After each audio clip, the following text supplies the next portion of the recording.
Good morning. Welcome to EduSat Network. Friend, we are talking human relation in organization. In the last lecture, we tried to understand how much caring of the person who is working in organization page, and we talked in detail how one can enhance the productivity of any organization.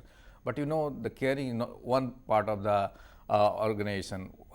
If you have caring and sharing of information, means one part is the care for the employees, care for the everyone, and give them respect and dignity. Apart from that, we need to share the information, whatever new is going to be done in the organization, or we say anything. If we share with the people of work who are working in organization, it will help us in different way, and it will give certain kind of fillip for the work, and also will enhance the productivity. So what are the ways, what are the means, what are the methods, what are the new theory of participation, we will try to understand in today's lecture. And for discussion on this very topic, we have in studio the same resource person, Dr.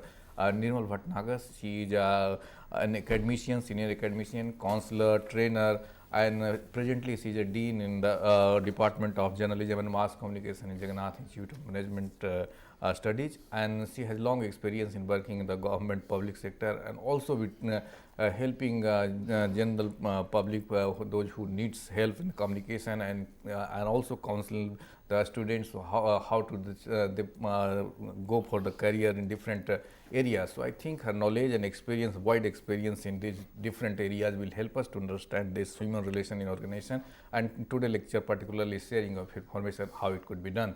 So on your behalf, I welcome her for the EduSat lecture on this topic. Welcome. Thank you so much. Well, if for those who have been with us yesterday, we were talking about human relations vis-a-vis organization, and I did bring to you few points and some examples, making you believe or making you understand that we can enhance the value of an organization, we can enhance the loyalty of a worker by not only caring for the worker, but looking after the worker in a one-to-one basis, making him feel that he belongs to the organization. To continue today, we are going to take another aspect of this, that is called sharing information. Now, information is something which most of us, especially in organization, feel is our own property. And we try to be very, very secretive about many things. Not they're what's any secret, but we feel, why should we part the knowledge to somebody? Knowledge is my field and I should keep it to me. If we know something about organization, its history, or know something about new, what you call innovation in organization, we would like to be what you call capable ourselves and not share it with juniors at all. I feel, and I strongly would like to emphasize my point, this is the disastrous methodology of any officer or any organization, because once the information is kept to the heart of an officer and not shared in a particular manner with the people down below, the rumors are the biggest thing that emerge. And once the rumors emerge, they emerge in a different method. You will see that in every rumor there is something which is damaging, and rumors are not very healthy at all. People make stories of their own. For example, take the case if something small has happened in an organization, somebody has been asked to leave suddenly, and we do not have reasons why that person has left. People keep guessing, they keep making stories, oh, there could be something like this, Zarur, this thing must have happened, that thing must have happened. Now, this sort of rumor mongering and rumor tilting right down takes a very bad shape for the organization's image, the brand consciousness that we want to be created through employees. So, the main thing that I like to bring in the lecture today is that information which is public, which we can share with outsiders through newspapers, through other media, it should be shared with the employees because they are your home people. They are your first charge. And if they don't know it, then they read it here and there. They will create their own style of stories about it. So today we are going to discuss how do we share information, how much do we share information, and how often do we share information. We will also give you a little idea as to new methodologies coming into this field. Management people have started realizing that sharing information is very important, and they are trying to share it right into the boardrooms also. Now we're going to start with how do we share information. The first thing is the methodology of sharing information. Methodology could be that you could hold a meeting and give the information the way you want it to be projected through the employees to their junior colleagues, or within the organization or outside the organization. The first thing that we should share with any employee is what is the organization, what are the objectives of the organizations. You must have seen that you are employed by an organization and you are given an employment letter, and they expect you to know everything yourself and take up to your seat and start working. No. Every employee from time to time should be updated about what is the organization, what are the objectives, what are the future prospects, what are they trying to do, what is their contribution in the national or social context. So that an employee, when he is asked in which organization he or she is working, is able to project, is able to say with confidence that no, my organization's objective is this. We have put this product in the market with this objective. We want to help the society and we want to help the nation. What is our contribution in economy of the nation? Now, many of us who are at the senior position in organizations fail to do this. We either feel that we are too busy, we don't have time, or we feel that why should a person employed at this level should know anything? His job is this, let him do his job and over with it. This is a very, very wrong concept. And time has come when this needs to be changed immediately in the interest of the organization, interest of the country, interest of the society, and also in the interest of the employee, so that an employee starts feeling.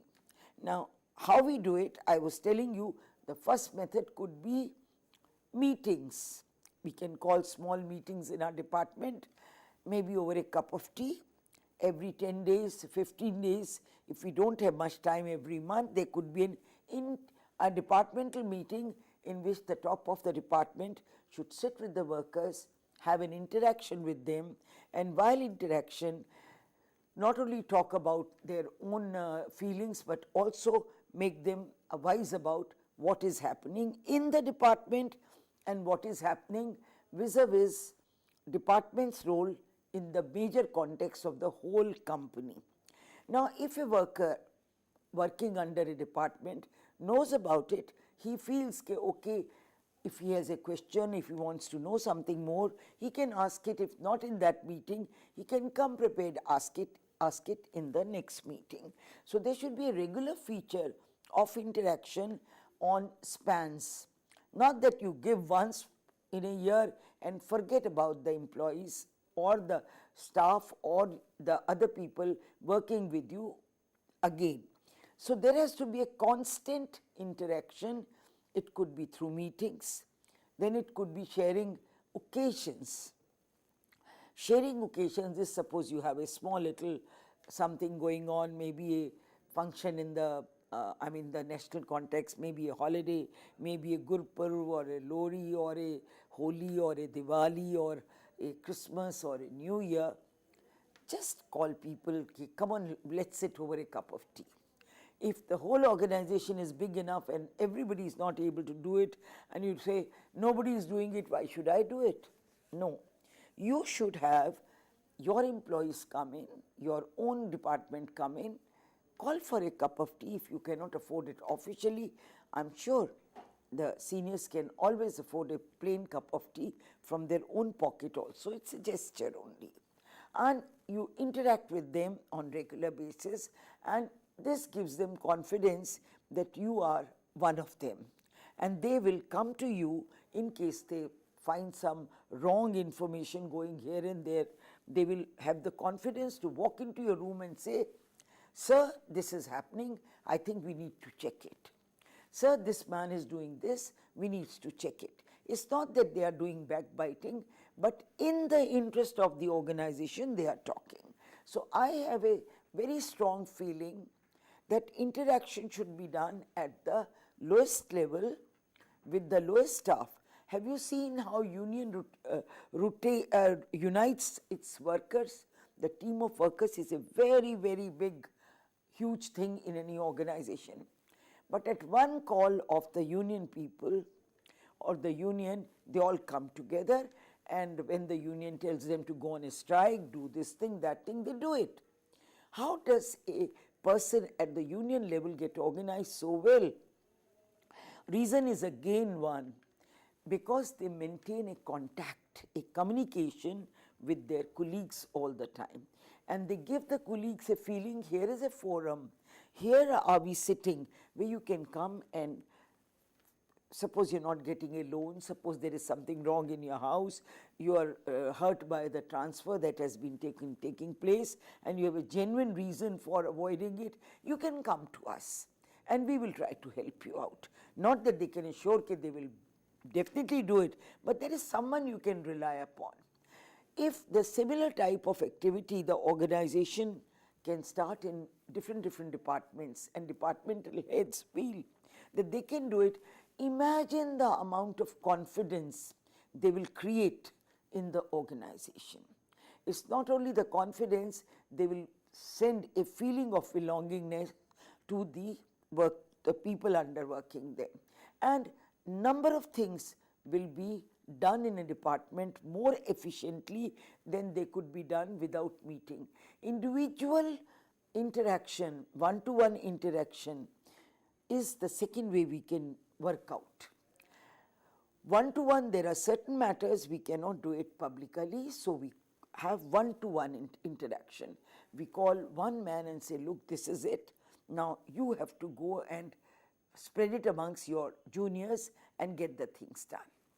So interaction is not always that you call meetings, you have get-togethers, you share on occasions, but it could be one-to-one. The man at the top must feel this information has to go one-to-one, this information needs to be spread, he has to share it in a smaller meeting with his HODs, with his departmental heads, and tell them, we would like you to share this information with everybody. Apart from the top men taking initiative, even if you sitting at the middle management level take an initiative like this, you will see the difference in your own working. Your department will outshine. The loyalty of the people, the devotion of the people in the work, the efficiency of the department. Now, time-bound jobs will be done much earlier and much easier way. All these benefits will derive. Then we come down to another level of sharing information, that is addressing people from time to time, holding conferences, big get-togethers, top men addressing people. You know, you must have seen that our own leaders, I'm taking you into political side of the country. Now see, our own leaders, the big leaders, have no time, they find it too useless to talk to the people once the elections are over. And you see, there is almost like a flood of messages coming from these leaders during election. And people know they are doing it for their own interest. If they'd done it throughout the year, interacting on problems, interacting on the national issues and all with the people through media or otherwise, things would be so different. People would realize that country is facing economic crisis. You know, economic crisis they feel is something only the top people should know. Rest of the people they consider fools. They think that public should not know at all. Why? If you share your economic crisis with the people down below, Tell the people, look, this is what is happening because of this war, because of, we're not able to import enough or export enough. This is the position going on in the money market, and because of this, we are tight. We cannot give you an increment. We cannot give you. People do understand that government ki problems hai. Similarly, we bring you down to the level of the company. Now, if company just declares no bonus this year, no increment this year, now you are not sharing information. What you are trying to do is creating an order that you are the vice person. You have had a group of 5 top people who sat and decided that we are not going to do this. You should have gradually shared information, given reason.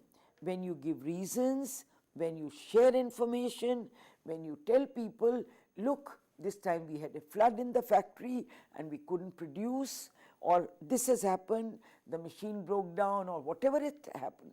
Share, learn to share information for employees and your own efficiency. If you share information, don't think that they will not understand. People do understand. Imagine that everybody has been given a brain. Maybe you are the lucky ones because you are educated, because you are skilled, you are more into management, you are sitting at a top position. But a person down below, maybe you require to spend some time with him, will be able to understand your point of view. The only thing is, you should use the language he understands. You should use the communication methodology that person understands. Once you are able to use that, the person is sure to understand your point of view, and you will find there will be no strike, or there will be no shouting, there will be no cribbing in the organization. People will have patience, will share your problems. But very unfortunate, we forget to share information, and this creates number of problems for us in the organization amongst one another. Even if you're giving a promotion to somebody out of turn, if you can justify that, if you can share, okay, this man, because of this reason, we want to put him, give him this position. We are not able to transfer this man because of this position. At least you are able to make people understand, and they are able to give reason why because of this it is done. Suddenly order comes and then people start rumoring around. He's a favorite, he's somebody, someone, he's that, creating more problems for you than solving them out.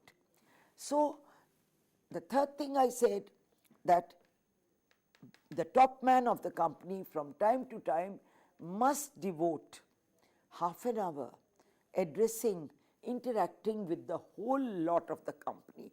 Let them feel that they are also addressed, they are also called for a bigger meeting, if not for smaller meetings.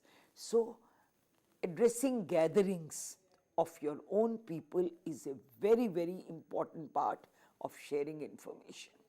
Then we come down to another methodology, and that is having open houses. Now, what are these open houses? Open houses are when we invite people, maybe over a cup of tea, maybe in a get-together, and not only sometimes have the people who are working with us, but people who are associated with them, like their families, their children, and we have an atmosphere which is like a home atmosphere. And in this home atmosphere, we just mix up with them, making them feel we are no different. We also have our children to look after. We also have our wives to give time to. We also have our parents or grand people in the houses like you have. And we also sort of respect them the way you respect them. So if I can respect my grandfather and you have brought in your grandfather in that get together, I should be able to say namaste to him also. What's wrong about it? Let them feel that you give respect to the age. You are not because giving respect to the position all the time. Forgetting about your position, mixing up is another method of sharing not only information but sharing life with your employees, with the juniors, or within the organization with each other. Again, this is not true going down to the base level. I'll come down to the middle level also. It's very surprising that there is so much of departmentalism, there are big lines drawn between departments. The departments don't mix with each other. They don't share what you call information with each other. Organization is not parts of working individually. The present management feels, or the good management is when the organizations, different departments work together. And because they are dependent on each other for the success of, suppose I bring in an order, I'm a client service person, I bring an order worth 5 crores from the supplying of something. If the production department does not interact with me, how do I know that the order will be done? And if the raw material department does not interact with the production department, again the finance department does not interact to say, okay, the money will be available like this in first installment, second installment, third, how would the job be done? So now the new management says, share. You cannot sit in your watertight compartments or departments and work for an organization. You have to have meetings, and again we say meetings are interaction. And these meetings are not official interactions. When you meet a person from other department, you gradually not only talk about the official matters, you also talk about personal, how are you, what's happening, is everything all right, what is, how did you go for this function, that function, did you watch this film or not? That means we do some social talking also. So interdepartment friendship spreads. It's not only organization where there is segregation, the segregation walls break, and there is a total amalgamation of different department people into each other. They can jointly plan things, they can jointly do things rather than just doing saying. You know, when we have walls in departments, there is always a rivalry which picks up. Like, I want my department to be projected as more efficient than another officer's department. Another person would like the third department to be pulled down. Now, this creates junks in the organization.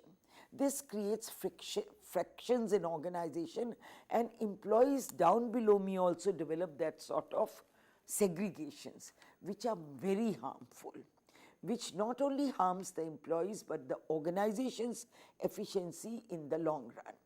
So what we are trying to talk about is interdepartmental meetings, where departments should share what they are doing, where they are, what are the problems. Maybe the other department chap can say, well, we can do this for you, you don't worry about this.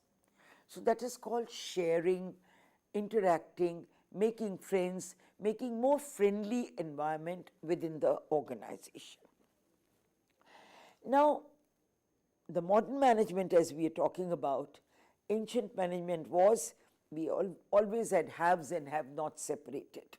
Now, haves are the people who are the rich people, who are more privileged people in any organization, any nation, any country, even any government. This is the called officer class. You can name them the bureaucracy, you can name them the top executives, you can name them the rich lots, echelons of the society, or anything you can name them. And down below there is a cutout line which we say have-nots. Who are these have-nots? They are the workers who are the main contributors. They work everything, they do things for the organization, but they are unrecognized all the time. They are the people who are never given the due, whatever they require. So generally there is this segregation in departments, in offices, in organizations, in countries, in institutions, everywhere. You must have seen in United Nations we have so many members. Now a portion of the countries are the have-nots. You know, they'll never be taken into the big fives or into the senior meetings, or their bosses are not put on the very, very important economic or other committees. These important positions are almost without our consciousness reserved for the top developed people. Why? Do you think the top developed people have all the wisdom? You think the people down below, the have-nots, have no reasons? The needs of the have-nots can only be represented if have-nots come into these committees. Now, this concept has been growing world over in business economics. And in business world, business management, thinkers have thought about it. We feel it, but we don't want to implement it out. Now, gradually, in many of the organizations, in good organizations, again I say, this fear of juniors becoming wiser and contributing is fading out. Not because you want to, in your heart, believe it, but because now the times have come when you have to share it. How does it happen? Now, many of the people have had the concept, a new concept coming into this sharing that is called workers' participation in management. Many of you must have read it in your management books. They touch this topic, but this topic still needs to be explored in a big way. I'll touch it here as a part of communication, as a part of sharing information with you in my lecture today.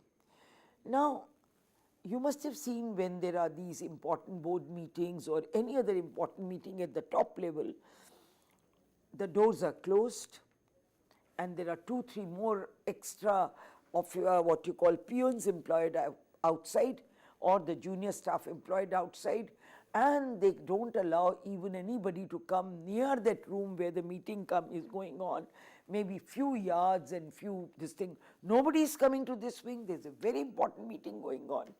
Like take the case of cabinet meeting. Press is kept at such distance, everything is kept. Why these distance maintaining? And this distance maintaining, people say files going in and out, tea trays going in and out, food going in and out. All these things create, hush hush talk outside. People say, पता नहीं क्या कर रहे हैं, 2 घंटे हो गए, जरूर कुछ गड़बड़ हो रहा है, जरूर कुछ ये हो रहा है. These odd guesses are what they are inciting rumors. And these rumors go a big way not within the organization, but they travel outside also. And which is nothing but damaging your image, damaging people's image that this organization, something funny is happening. Now, what's wrong if you say that one of the workers, please nominate 1 or 2 of your workers to come and sit in the board meeting. So, this concept, when you allow the representatives of the junior staff to come and sit in the boardroom with you when the meetings are on, make them sit on tender meeting, make them sit on financial meetings, make them sit when you are taking important decisions. What's wrong? They are the ones who will go and say, no, you don't know how difficult it is, kitna discussion hota hai, how much they have to study. They are going to say that 2 hours they were not whiling off their time laughing or eating or drinking coffees and teas. They will go and say they work. And these were the problems that were solved, and finally this is the decision, and it is right because there is no other way out. So see how the sharing of the information has created a feeling of confidence, a feeling of what you call sharing your difficulties with the other people who are, which we call have-nots in an organization. We do not use these 2 drastic terminologies, haves and have-nots, for organization. We do not use them for government. We use them only in context with the general public. But friends, these are very crude words, but they can be used. They are the actual words which prevail, and have-nots could be called the junior staff and haves can be called the senior staff or senior executives in an organization. The meaning is the same what I am explaining to you. So, we were coming down to the concept, try to pick up one of your clerical staffs, a junior officer, duly nominated by the junior people to come into your senior most decisions and share. Have you seen all these big scams happening? big this thing that shared the major share was given to so and so, you showed favoritism to so and so, you all must be knowing lots and lots of things happening. Why do they happen? If we were to share information, if we were to be open minded, had open information system, like recently in your own country, something called RTI has been information has been introduced. Now, what is this right of information? What was the need? The need was to share information. If I want to know how much have you spent for this, I should be able to know, and you should be able to convince me with the right information that this is how I've spent the money. And if you're not able to convince me, I have a right to ask you more questions. It's the same concept. So please, friends, remember one thing, that sharing information is one of the basic things, a very basic things, starting not only in the organizational setup, at home also. Suppose you're gone out and you're coming late in the house and you come and make 12 excuses. I was there, I did this, I did that, all wrong, trying to bluff someone. It's not right. Share information, explain to your parents, I have to go out, I won't be back before 2 o'clock because the party I'm going will start only at 10 o'clock and everybody will think that I cannot leave. Minimum I can leave is 12 o'clock, so please don't expect me before that. If you share information and if you can communicate in the right method to the right people at right time, I can assure you things would be much better. And don't ever think that the person before you does not understand. People do understand. Everybody has got a brain. Everybody has got a thinking. You have to make it wiser. Many times at home, we don't tell, the older people, we don't explain to them because इनको क्या समझ आएगा, इनको क्या पता मैं office में क्या कर रहा हूँ. But you can say that I have to work hard, I have to do this, I have to do this. Just share once and you see the understanding you develop with them.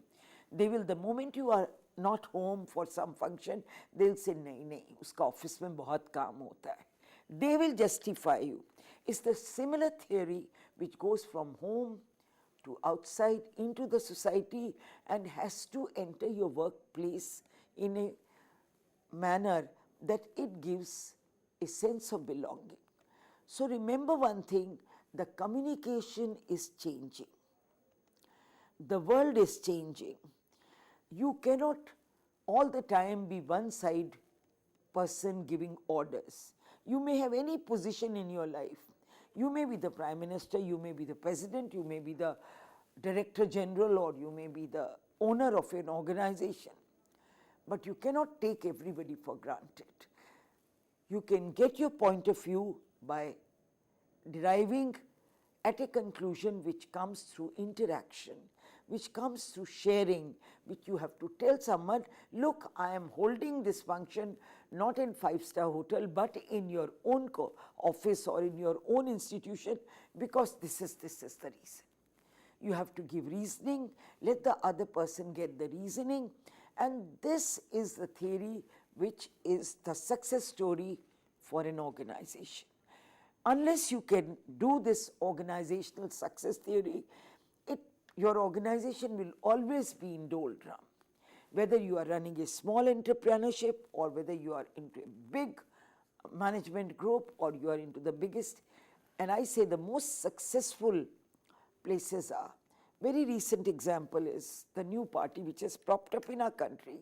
You must have seen in a year's time, not even a year, they have become almost a name, and number of foreign people are trying to take example. Well, politically speaking or academically speaking, we call it direct method of democracy, which is not possible with such a big population, and we have given it up. But the only example we give when we teach political science is that Switzerland has this because the population is very limited and they have counties in which people take their own decisions. But never we thought in a country like ours, something like this. Whether it's success or not, I'm not going into the integrity of that. But one thing at least, the people today, How long it's going to last also, I don't have to decide or say anything. But today, if you go to a person on the roadside, he'll immediately say, हाँ मैं वहाँ जाके बात कर लूँगा. He has, the party has the success only on one thing, that it has grown a trust in the public, in the people it is associated with, that they can walk into them and discuss, give their point of view. And with the, if they are convinced, okay, if we are convinced, we are convinced. So it's a matter of interaction depending on each other. So if we go on the base of everything that I've been talking is that human beings, whatever be the position, wherever they are, whatever be the situation, are the same all across the world. They are bundle of sentiments, they are bundle of what we call sensitivities, they have their own likes and dislikes, and everything depends on the society, the social environments in which they have been grown or in which they have come up. So, but basics of the human beings remain the same. You satisfy their ego, you share information with them, you tell them they are also important, you understand their point of view, you find little time for them, and you can create wonders out of them. And this theory of creating wonders out of human beings, we said in yesterday's lectures, are the human machines in the sphere of management of anything, may it be home, may it be family, may it be organization, country, or the entire universe. It is the human machine which needs to be geared up. If your human machine is geared up, oiled properly, human machine is understanding machine, they understand your sentiments, you understand their sentiments, I can assure you things can improve a great deal, nothing can go wrong anywhere. Where there is the understanding loss, where we start fearing each other, we feel some sort of envious about each other, some jealousy props in, or we feel that you are something different than me and I want to go and by touching your feet, doing some psychophancy, get something out of you. These are the things which create problems in organizational setup. Once you consider a man to be a human being and know that at his position what he likes, what he does not like, how can I take the maximum work out of him is what really matters. So what I am trying to bring to you is that all this can be solved out by sharing information. The methodologies I was discussing, one-to-one at a senior level, then meeting with the senior heads, then a smaller group, then we talked about your own internal meeting with your own employees, then we talked about something called bigger gatherings, addressing people, by the top people, sharing information, not only sermonizing them, you should do this, you should do this, you should do this, that they know. You can do that sermonizing, you can do that order giving only if you develop their confidence, and for that you need a one-to-one interaction, share with them, but this is the problem, now you tell me how do we solve it, and then you bring in your point of view saying, I feel, should we not do it like this? And you will find the reverse will come immediately, हाँ sir, we can do it like this, and they'll all be partners to your information sharing. Now maybe we can have a little interaction at this stage and then continue further. So I have been talking to the students, and maybe you like to clarify some points out here, because there's always a difference of opinion on certain things. As you talked about in detail the caring, sharing and other things which are very necessary for the improvement of organization or the enhancing the productivity of the organization. One thing, because sharing comes because all organizations are they vie for the solving the problem, but the formulation of problem is a bigger task, and that is always the different mind think differently. Some say this is a problem, some say no, this is not problem. It is the problem created by you. So how one can participate or one can formulate the problem, or then the problem solving approach will start. So first the task is to formulating the problem. Well, I like to tell you something very interesting, something that has happened to me. Long back in '83, I was asked to sponsor to go and take a course in management at London, Henley Management School. Probably I was the first lady from whole Asia to go there. There are people from other countries, and it was a very senior course on management.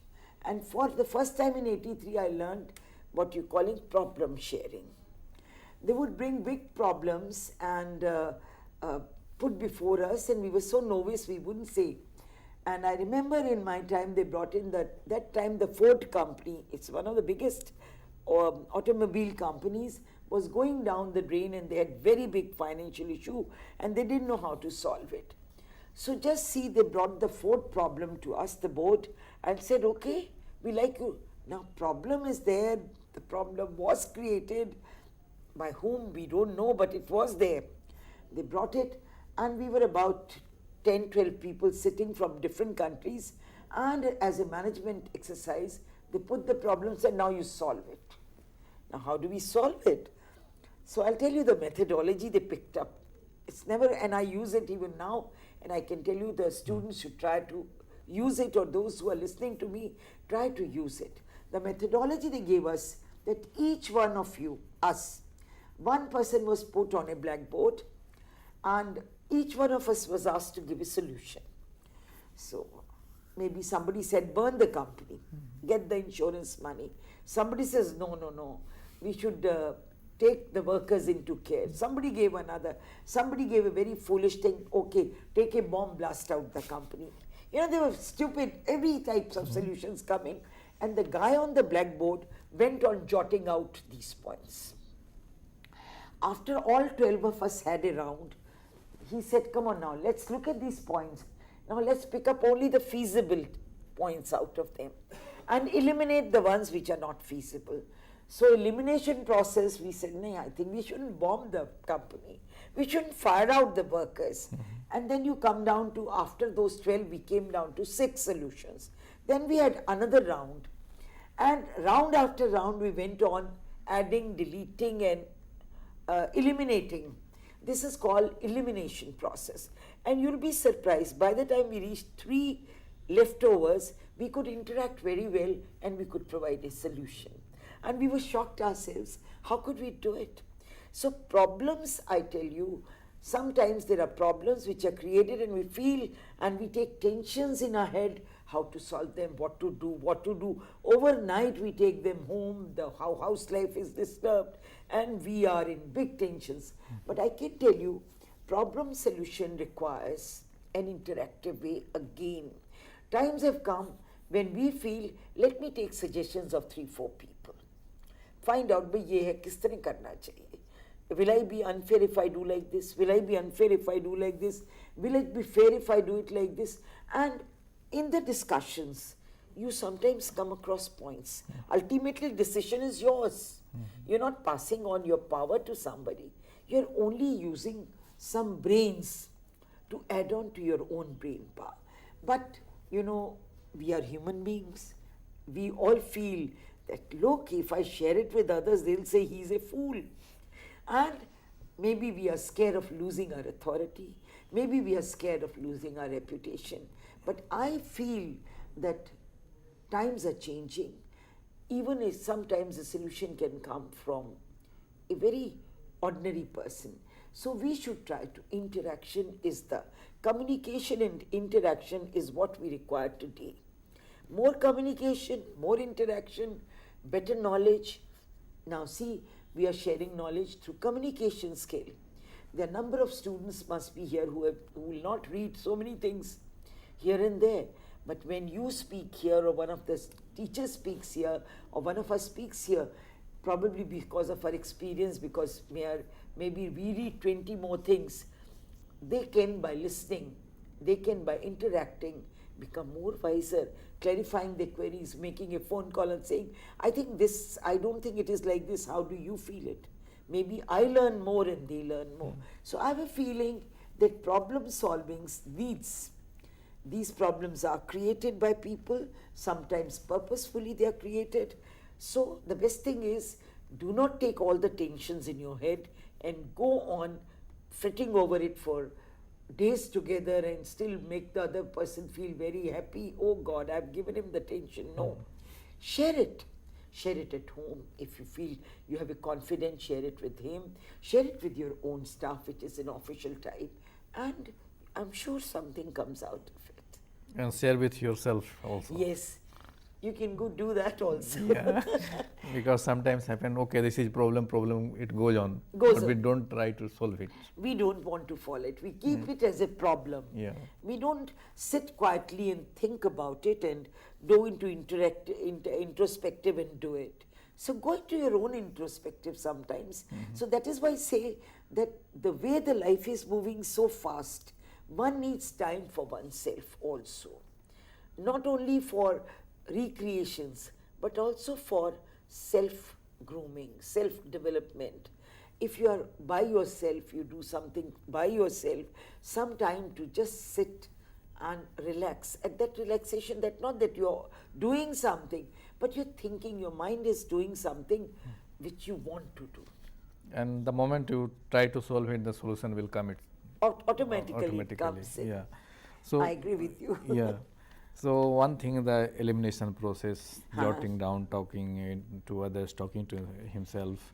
So this is now we come to the sometimes because people hesitate to share all the information, and they filter what we need to share and what we don't need not to to share. share. So what is your suggestion on that point? Well, I feel a responsible officer for sharing information needs to filter down the information before he really knows what he has to say. Sometimes there are company secrets. There are certain things which could create more revolution than solve the revolution, which we should not say. So a person at the senior level, his or her job is to ensure they get the information, they, what you call, again go into their own self, sit quietly and feel how much, in what method should I share. Now here the method becomes very important. Sometimes in order to show off our knowledge, we use the methodology which is very hi-fi methodology. We try to talk in language which we feel that you have to speak, you have to use the understanding of level of the people with whom you are sharing the information. Okay. Suppose you're sharing an information with the workers about their company. You should tell them that your company is this, this, this. It was established like this. This is the purpose of the company. How we are working in the interest of the society, workers, how much employment we have created and we are still going to develop in this field, why we are putting new machines, because we want your life to get easy. Keep the interest of the receiver in your mind, so that he or she takes the words in the right context. Okay. If we don't take the interest of the receiver in our mind and go on talking, the information I get here, I just pass on, I become just a what you call a post office. I get it here, just stamp it out here, pass it on to others. No, as you rightly say, that it is the understanding. That is why you're put as a senior person, a educated person, that when you share the information, you know how much to share, how to share, in what language to share, what should be the methodology. Would you like to call a meeting in your office? Would you like to walk up to the workers' lunchroom and talk to them there? It's up to you whether you like to go to the table of the people and say, what? Suppose you have a what you call reputation in the office that you are a very snooty person. Now how do you dismantle this? And still you have asked कि भाई workers को ये information you have to give, and do it in one-to-one basis. How do you do? Yeah, go now on. to break that image, you'll have to go to the workers. Yeah, now the question arises, do the organization need to have a secret, and if they have secret, what is secret and what is not secret, because the organization for the people and organization from the people, so why is secret? There should not be secrets except like formulas. Now, obviously, if you can't expect the Coca-Cola to share its formula of making the product with you or with workers or somebody. There are certain secrets which are secrets. These are very guarded secrets, and they are, I mean, very few in a company. I have a feeling that otherwise there is no secret whatsoever at all. Like running a mill, what is the secret? If you share the efficiency of the machines with the workers, what is the secret about it? You are calling the press conferences and giving statements and writing articles in big magazines, international magazines about your company. So you want to share all the information with outsiders and not with the insiders. Where is the, wise point about it? I think it's not right. So time has come when companies for workers and workers for companies, as you rightly put it, it's not one man's company. It's not a group of board of directors company. It's a sharing company, whether it's your money or anybody's money. Even if it is your money, you cannot squander it away like this. If you are spending part of that money on a big, huge party for yourself, then you should also look that if you are having an air-conditioned cabin for yourself, you should at least give coolers to the workers. Right. Now the new things which is emerging nowadays, the innovation, and they are putting it forward. Any organization, they are underlying this. The innovation is necessary. So how do we define innovation, and what kind of innovation a company or the organization needs?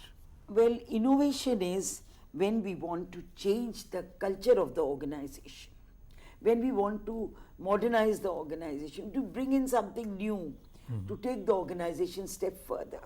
We forget about the sharing. We forget about training the people there. So people should go ahead in this innovation as your co-partners. When you innovate, when you try to do something new, you're not doing new for the new people to come in. You're not doing new only for your own personal purpose. You're doing these new things for a whole entity which has been with you for ages. Now that entity needs to be modernized, that entity needs to be trained. Now if you're trying to buy some new machines and you want some new engineers, fine, you can do that. But those machines cannot be worked by one engineer. You can't have a set of all technical know-how people. Your own technical know-how people need to be trained, need to be taught, so that they have that confidence that if some innovation is coming, we will not be left behind. The moment you give them that feeling that you are left behind and a new set of youngsters.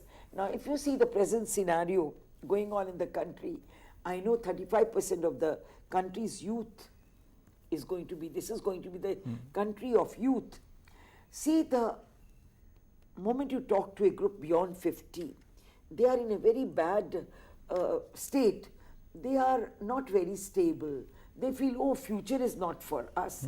On one side, we are increasing the age span of a people, that you can work till you are 40, you can work till you are, you are 80 will be your, what you call the age of being healthy, health side we are talking. On the other hand, we are giving them a scare from the youth. Now there is a turbulence going on. This is an internal turbulence. The older people are not prepared to train the youth, and youth is not prepared to take them along. Now this gap, when it becomes bigger and bigger, there's going to be an upheaval, which is going to be bad for society. So a time has come when you should find jobs for this enhanced age people, maybe different type of thing, suiting their caliber, suiting their experience, or find some sort of diversion for them, maybe recreations for them, which are very expensive still. We are not thinking about it now, but see, this is what we call innovations coming in. We know the innovations are coming in, but we're not planning them out now. This is the time to plan them out. And if we could plan them out and share it with people, that when those people have gone 65, 80, 85, we'll be doing this, and we'll be having this sort of homes, we'll be having this sort of recreation. They'll learn to cooperate. Okay, so you don't think that planning has lived its life? As than modern Yes. management says planning, no planning, only innovation is required. Innovation is New idea, required. out of box thinking. No, actually, in a moving society which is moving so fast, human beings' nature moving so fast, modernization taking place, see lifestyle changing so fast. Now, in this fast moving society, your planning has to be short term planning. You have to plan out. You should have one long term plan, but there should be a lot of flexibility in that plan. Looking into the situation, you should be flexible in your plan, which we are not. We just plan out 5 years, put it on a piece of paper, go on like blindfolding it up. That time has gone because society is not static. Yeah. You're dealing with human beings. It's a mall age, it's an age of automobiles, it's an age of what you call metros and all sorts of things. Now, in this age, if we have planned 5 years back something, That will wipe fire. that will wipe out. Yes, We so- plan the roads, we take 3 years planning the roads, and by the time we build them 6 years, that road is useless. We have something new coming in. Yeah. We need to do something else. Maybe needed a bridge there, not a road at all. So what I say is that in modern management scenario, where information sharing, where human beings you are dealing with, you need to have more interaction, more need finding, more what you call studies going on. The research should be a continuous pattern research, and this research based innovations, the research based planning should come in if we have to be successful. Okay. So, well friends, with these good words, we like to conclude the lecture. I thank all of you for watching the lecture, and on behalf, I thank Dr. Nirmal Bhatnagar for giving such an insightful lecture with explaining so many examples. So I certainly hope that this she has communicated you well, and you have got the point through which you can enhance the profitability and the productivity of any organization and yourself as well. Thank you very much.